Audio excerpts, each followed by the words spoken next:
Art, like life, asks for presence. Without it, we drift, mark making without meaning, really. But when we're still, even a crowded street becomes a quiet place to see.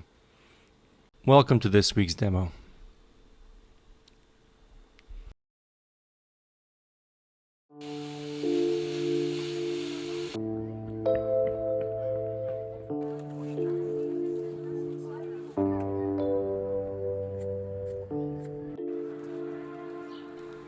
Welcome back to my channel. It's good to have you again. This past weekend, for all my American viewers, the Memorial Day weekend, I had a great pleasure visiting New York City for the first time, and I'm showing some shots of the video I took there, Times Square. And I thought long and hard about how to best depict this great pulsing place, whether that Times Square or Empire State or endless architecture of ambition, each with a symbol, each with a story, but none of them quite held the essence, for me at least. Then I realized the real currency of this city isn't steel or speed, it's attention, and I think it's not reserved simply for New York. It's very similar here where I'm from in Toronto.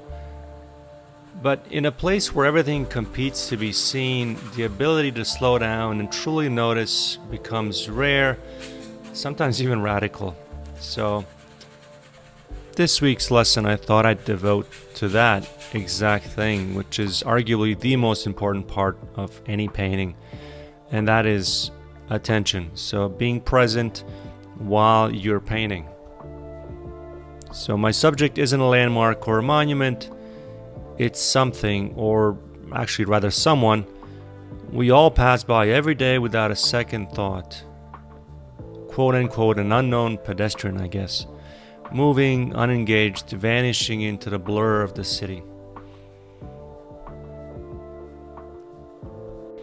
Even though this week's video leans into the philosophical, next week reveals the real reason I was in New York, and that's the Sargent and Paris exhibit.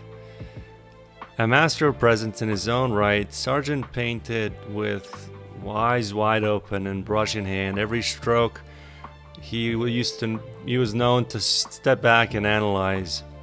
He used to capture not just what was there, but what it felt like to him.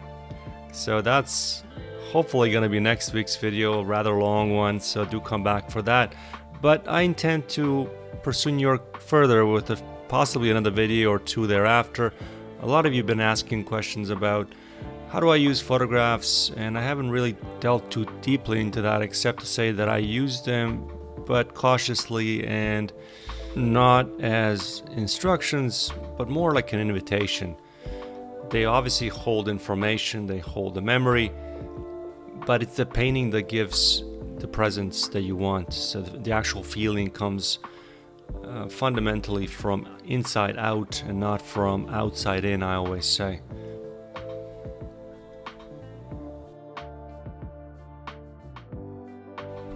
Even though the subject of this video is unengaged, essentially just another figure lost in the flow of everyday movement of life, my brush strokes are anything but random. So each stroke is deliberate. It's obviously sped up in this part of the video, but I start off every painting, as you already can tell if you've been following me for any length of time, with firstly an idea, and I've kind of discussed that already, and then secondly the design or the note and structure. This is a very simple, centrally weighted design, nothing really elaborate, just a single figure grounded in the middle of this canvas. Actually, this isn't a canvas, I should probably mention that as well. This is just a polyurethane board. I just happen to have these lying around my studio. I'm out of gator boards at the moment, so I used it. It does have a bit of give, it buckles slightly, but it is pretty sturdy, and I've been told archival, so you see it there, slightly bent, but yeah, it's a good substrate. And onto that, while I'm on that subject of the substrate, what I did, and this is probably another an idea for another video as well. As you can see that I'm using cold wax and oil. The substrate has been coated with plaster, so lime plaster that gives it a very rough, semi-absorbent surface. So this is exactly what I'm going after. This isn't how I usually do it for these types of paintings, but I wanted something rougher. I wanted the whole painting to read, I guess, transient and rough and unfinished with a whole lot of broken color. And as I said, I'll probably do a video or two on the substrate and how to push and pull with your marks, and how the substrate or what you put on it plays a pivotal role in that process.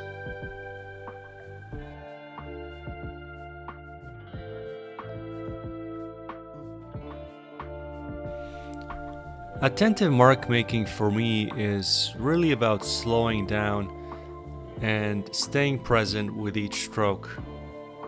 I'm not rushing to finish or trying to make it perfect. I'm just responding to what's in front of me, stroke by stroke and moment by moment. And I guess there are key or three things I should say to keep in mind in your own work if you intend to paint with more attentive approach. Firstly, you need to pause before you paint, and this, as I said, Sargent did this with every stroke. He used to step back, so thus obviously you're going to be standing when you're painting. For these YouTube videos I do a combination of the two. I like to stand mostly, but sometimes I have to sit so the camera can see the work that I'm painting. But as I said, pause before you paint. It's really key. And this essentially helps you to take a second and really look at shapes, the values, the feeling of the moment before making a mark. That pause makes the stroke more intentional. I find with a lot of students that I worked with in the past, the marks that they make are, I don't know if it's left brain, but it's willy-dally. They're just applying it. They put a little bit of paint and they're just applying it without thought. The second point that I want to mention is that you need to react to what's happening already on the canvas. Instead of forcing an idea, try to stay flexible. So as I said, I'm doing an unknown pedestrian. I've got her drawn down. I don't know how much of her I'm going to be rendering or how much I'm going to be pushing or pulling at this stage. So each mark changes the painting. And essentially what I'm trying to do is respond to that change and not fight it. I'm scratching into the substrate, I'm adding paint, removing paint.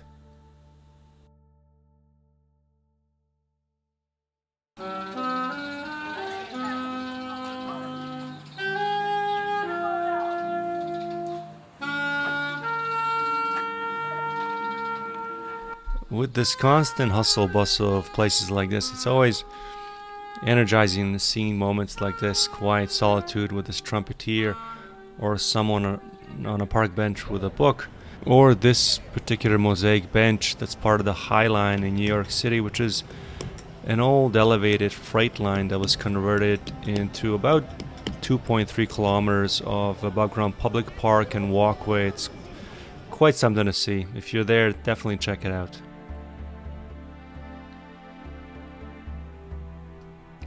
So I mentioned two things already with regards to attentive mark making. I do want to mention a third one, which is arguably the most important, and that's letting go of getting it right if you want. The goal isn't a perfect rendering, it's to stay connected. So this is another thing that's quite common, especially if you're working from a reference photo. A loose or imperfect mark can still carry feeling and clarity as much as potentially rendering something to completion. Let's see how I apply these direct attentive marks with another one of my favorite tools, a brayer.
You can clearly hear the marks that I make with this 3-inch rounded designer putty knife on the surface that I was talking about, the plaster surface.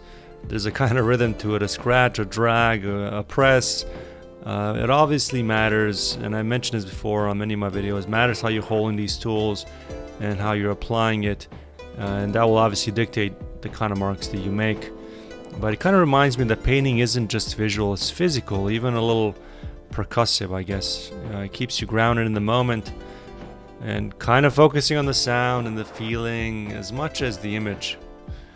So at this stage of the painting, I've got the subject down and I've got the background down. I wanted to put in this white background just to give me guidance with regards to the values that I want to apply onto the subject, and to some extent the background as well. So thus far we've gone from making the design, the note and structures I mentioned, bringing up some of the underpaintings for the background, and of course the subject. I like the marks that I've made thus far and how they appear on the substrate. Now I'm coming in with this tool. Again, no secret to anybody if you follow me here. This is a silicone brush that is really my go-to when I'm working with, well, I would say cold wax and all, certainly, and sometimes even when there's no cold wax, I might even pull it up for just oil. But as you can see, I am kind of indicating her face, and again, as I mentioned before, I don't know how far I'm going to take this. I know I want her looking down. I don't want her engaging with the viewer. I want her to be present even though she's disengaged.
In this zoomed in part of the video, you can clearly see the individual notes of color, as I call them, that I'm applying and finishing up her skin tones on her chest and her arms, and to an extent her face, which is more completed. But these individual notes of color essentially indicate light, and they act, or I should say I call them notes because they're almost like a note in an orchestra, so they act in that same sense. They can be out of tune or out of balance. They indicate the light, the coolness or the warmness of the light as it falls on her skin. And what you're seeing there is I'm taking color from my palette. I'm applying it based on, of course, my color principles. I've discussed those previously as well, so do check out some of the previous videos on that subject. And I'm applying it pretty directly, wiping off that silicone brush and then reapplying it. This is a sped up, obviously a sped up part of the video, but this process of me rendering her chest and her face probably took about an hour, hour and a half overall.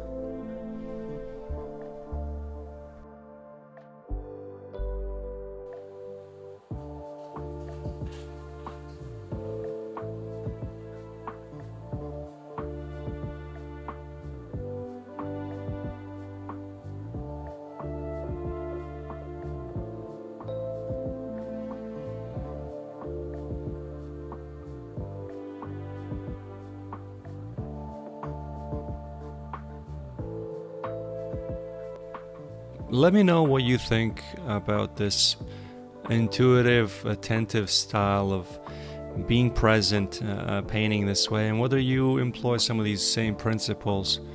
I essentially use this exact same approach to painting, whether I'm doing something more polished or oftentimes less polished. So same direct approach if it's an abstract work, which I've done I think only one for YouTube thus far, but hopefully many more in the future. Even for the abstract works, what people don't I guess consider that require that much intuition or presence do in fact, sometimes even more so than when you're rendering and completing more realistically. Like you see me there now, I'm putting in final touches for that bottom part of the painting. I wasn't sure what I was going to do with it. I initially thought I liked the way that it was unfinished there towards the bottom, but as you can see, it was just, I guess, a visual distraction. I chose to, I guess, make it more unified with the background and just the overall environment.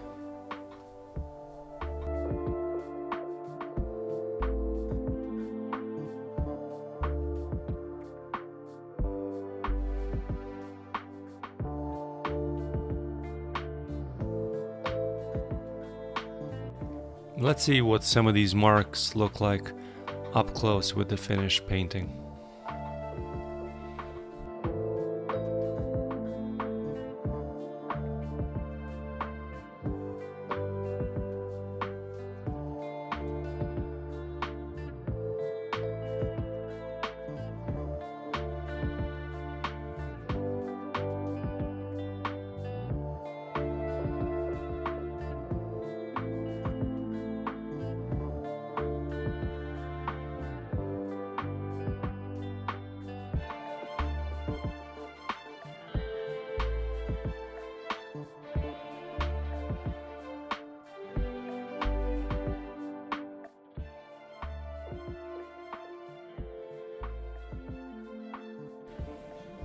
And here's a sneak peek of next week's video of Sargent and Paris exhibit at the Met. I'm excited to share it with you. Thank you very much for watching. We'll see you next week. Bye bye.